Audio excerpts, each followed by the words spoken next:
ಮೊದಲಿಗೆ ಭೂಮಿ ಮನೆ ಬಿಟ್ಟು ಹೋಗುವುದನ್ನು ನೋಡಿ ಅಜಿತ್ ಕಣ್ಣೀರು ಹಾಕ್ತಾ ಕೂತಿರ್ತಾರೆ. ಆಗ ಅಂಜು, ಮಾಮ್, ನಿನ್ನ ಮಗಳು ಮನೆ ಬಿಟ್ಟು ಹೋಗ್ತಾ ಇದ್ದಾಳೆ. ಆಗ ದೇವಯಾನಿ ಪೀಡೆ ತೊಲಗ್ತು.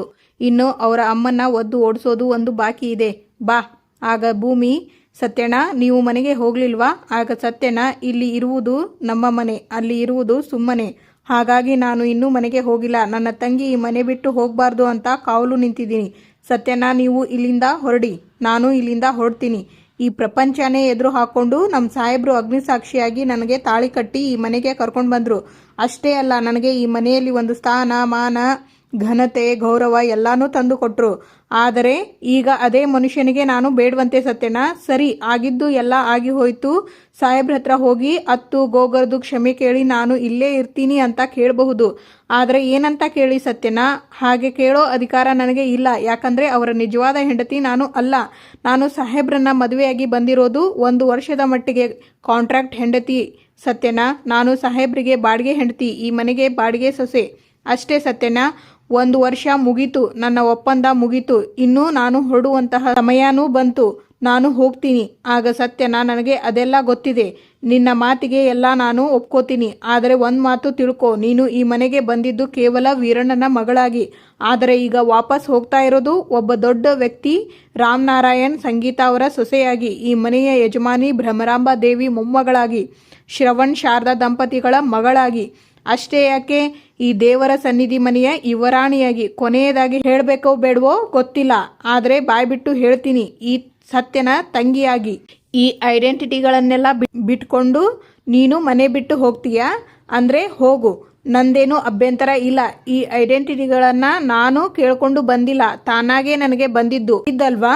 ಅದನ್ನು ನಿನಗೆ ಯಾರು ಕೊಟ್ರೋ ಅವರಿಗೆ ಹೇಳಿ ಇಲ್ಲಿಂದ ಹೋಗು. ಯಾವ ಮುಖ ಹೊತ್ಕೊಂಡು ಹೋಗಿ ಹೇಳಿ ಅನ್ನ? ಎಷ್ಟು ಮೋಸ ಮಾಡಿದ್ದೀನಿ ಈ ಮನೆಯವರಿಗೆಲ್ಲ. ಅವರ ಪ್ರೀತಿ ನನ್ನ ಕಟ್ಟಿ ಹಾಕ್ತಾ ಇದೆ ಸತ್ಯಣ್ಣ. ಅದಕ್ಕೆ ಹೇಳಿ ಥರ ಈ ಮನೆ ಬಿಟ್ಟು, ಈ ಊರನ್ನೇ ಬಿಟ್ಟು ಹೋಗ್ತಾ ಇದ್ದೀನಿ. ಊರು ಬಿಟ್ಟು ಹೋಗ್ತಾ ಇದೀಯಾ? ಎಲ್ಲಿಗೆ ಹೋಗ್ತೀಯಾ? ಏನು ಮಾಡ್ತೀಯಾ? ಅಲ್ಲ, ಅವನು ಏನೋ ವಿವೇಕ ಇಲ್ಲದೆ ದೊಡ್ಡನ ಥರ ಕೋಪದಲ್ಲಿ ಏನೇನೋ ಮಾತಾಡ್ದ ಅಂತ ನೀನು ವಿವೇಚನೆ ಕಳ್ಕೊಂಡು ದುಃಖದಲ್ಲಿ ಹೀಗೆಲ್ಲ ಹೊರಟು ನಿಂತ್ಕೊಂಡ್ರೆ ಏನು ಪ್ರಯೋಜನ?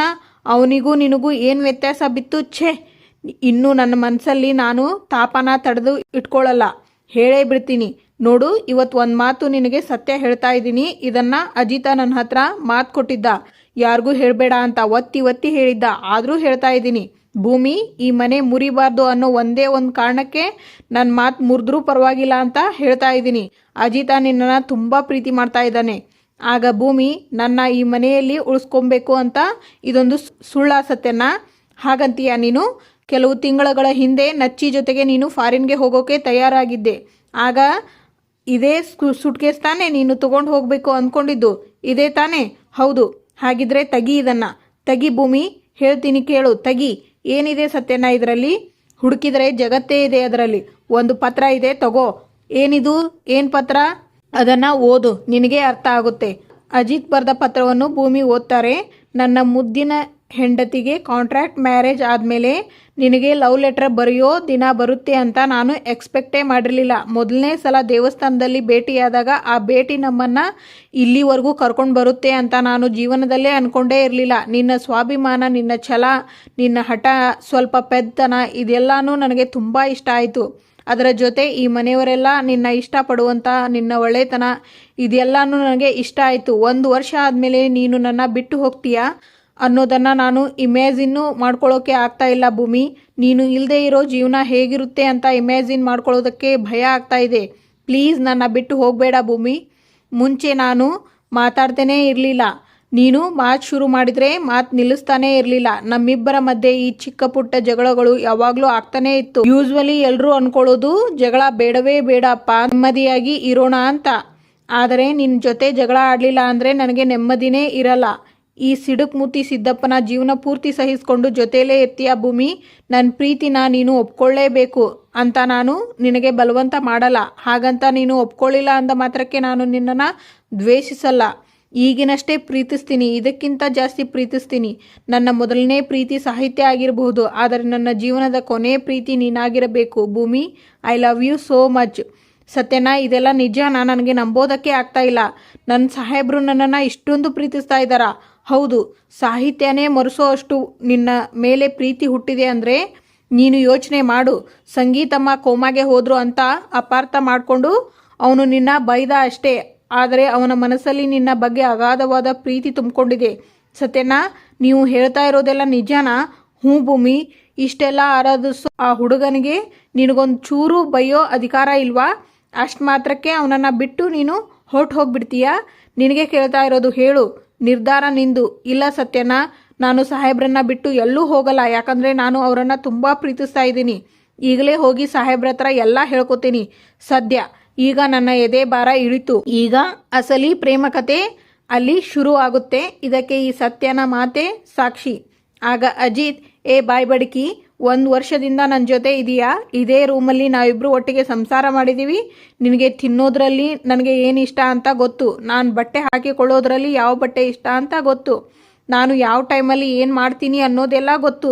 ನನ್ನ ಬಗ್ಗೆ ಇಷ್ಟು ಗೊತ್ತಿದ್ರೂ ನಾನು ಒಂದ್ಸಲಿ ಏನೋ ಕೋಪದಲ್ಲಿ ಮನೆ ಬಿಟ್ಟು ಹೋಗು ಅಂತ ಹೇಳಿದ ತಕ್ಷಣ ನೀನು ಅದನ್ನು ಸೀರಿಯಸ್ ಆಗಿ ತಗೊಂಡು ಹೋಗ್ತೀಯಾ? ನಿನಗೆ ನನ್ನ ಕೋಪದ ಬಗ್ಗೆ ಗೊತ್ತಿಲ್ವಾ? ಕೋಪ ಬಂದಾಗ ನಾನು ಏನೋ ಹೆಚ್ಚು ಕಮ್ಮಿ ಮಾತಾಡ್ಬಿಡ್ತೀನಿ ಅನ್ನೋದು ಗೊತ್ತಿಲ್ವಾ ನಿನಗೆ? ನೀನು ಅದು ಹೆಂಗೆ ಹೋಗ್ಬಿಡ್ತೀಯಾ ಮನೆಯಿಂದ ಅಂತ? ನೀನು ನನ್ನ ಹೆಂಡ್ತಿ ತಾನೆ? ಏನು ಹೀಗೆ ಮಾತಾಡ್ತಾ ಇದ್ದೀರಾ? ನನಗೆ ಈ ಮನೆಯಲ್ಲಿ ಇರೋ ಹಕ್ಕಿದೆ ಅಂತ ನನ್ನ ಹತ್ರ ಫೈಟ್ ಮಾಡಬೇಕು ಅಲ್ವಾ? ನಾನು ಈ ಮನೆಯಿಂದ ಹೋಗಲ್ಲ ಅಂತ ನನ್ನ ಹತ್ರ ಜಗಳ ಮಾಡಬೇಕು ಅಲ್ವಾ? ನೀನು ನಿಂದೇನಾದರೂ ತಪ್ಪಿಲ್ಲ ಅಂತ ಹೇಳಿದರೆ ನನಗೆ ಕನ್ವಿನ್ಸ್ ಮಾಡಬೇಕಾಗಿತ್ತು. ನಿಂದೇನು ತಪ್ಪಿಲ್ಲ ಅಂತ ಹೇಳಿಬಿಟ್ಟು ನನಗೆ ಅರ್ಥ ಮಾಡಿಸ್ಬೇಕಾಗಿತ್ತು. ಅದನ್ನು ಬಿಟ್ಬಿಟ್ಟು ನೀನು ಮನೆ ಬಿಟ್ಟು ಹೋಗ್ಬಿಡ್ತೀಯಾ? ಟೀ ಅಂಗಡಿಯಲ್ಲಿ ಯಾರಾದರೂ ಬಂದು ಟೀ ಚೆನ್ನಾಗಿಲ್ಲ ಅಂತ ಹೇಳಿದರೆ ಅದನ್ನು ಚಾಲೆಂಜಿಂಗ್ ಆಗಿ ತಗೊಂಡು ಅವರಿಗೆ ಮೆಚ್ಚೋ ಥರ ಟೀ ಮಾಡಿಕೊಟ್ಟು ನೀನು ಚಾಲೆಂಜಿಂಗ್ ಆಗಿ ಅದನ್ನು ಗೆಲ್ತಿದ್ದೆ. ಟೀ ವಿಚಾರದಲ್ಲಿ ನೀನು ಹೀಗೆ ಮಾಡಬೇಕಾದ್ರೆ ಗಂಡ ಏನೋ ಕೋಪದಲ್ಲಿ ಒಂದು ಮಾತು ಹೇಳಿದ ಅಂದ್ಬಿಟ್ಟು ನೀನು ಮನೆ ಬಿಟ್ಟು ಹೋಗ್ಬಿಡ್ತೀಯಾ? ನಿನ್ನ ನಂಬ್ಕೊಂಡು ನಾನು ಇದ್ದೀನಿ ಅಲ್ವಾ? ಇಲ್ಲಿ ನನ್ನ ಕತೆ ಏನಾಗಬೇಕು ಹೇಳು? ಇದು ತಪ್ಪು ಅನ್ಸಲ್ವಾ ನಿನಗೆ? ಹೌದು ಸಾಹೇಬ್ರೆ, ತಪ್ಪೇ. ನಿನಗೆ ಅವತ್ತೇ ಇದನ್ನು ಕೊಡೋದಕ್ಕೆ ನನಗೆ ಧೈರ್ಯ ಸಾಕಾಗಲಿಲ್ಲ ಭೂಮಿ. ನಿನಗೆ ನನ್ನ ಪ್ರೀತಿನ ಹೇಳ್ಕೊಂಡ್ರೆ ನೀನು ಅದನ್ನು ಒಪ್ಕೊತೀಯೋ ಇಲ್ವೋ ಅನ್ನೋ ಭಯ ಇತ್ತು. ಆದರೆ ನಾನು ನಿನ್ನನ್ನು ಪ್ರೀತಿಸ್ತಾ ಇದ್ದೀನಿ ಭೂಮಿ.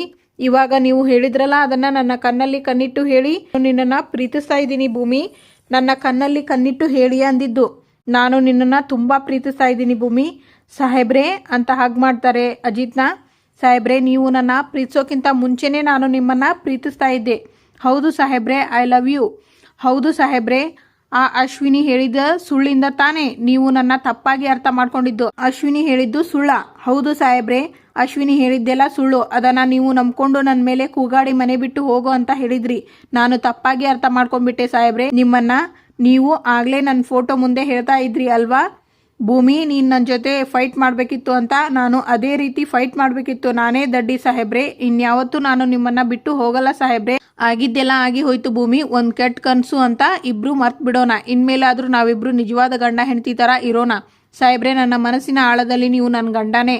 ನಮ್ಮಿಬ್ಬರ ಕಾಂಟ್ರಾಕ್ಟ್ನ ಹರಿದು ಬಿಸಾಡೋಣ. ಅದರ ಅವಶ್ಯಕತೆ ನಮಗೆ ಇಲ್ಲ. ಇವತ್ತಿಂದ ನಮ್ಮ ಹೊಸ ಜೀವನನ ನಾವು ಶುರು ಮಾಡೋಣ.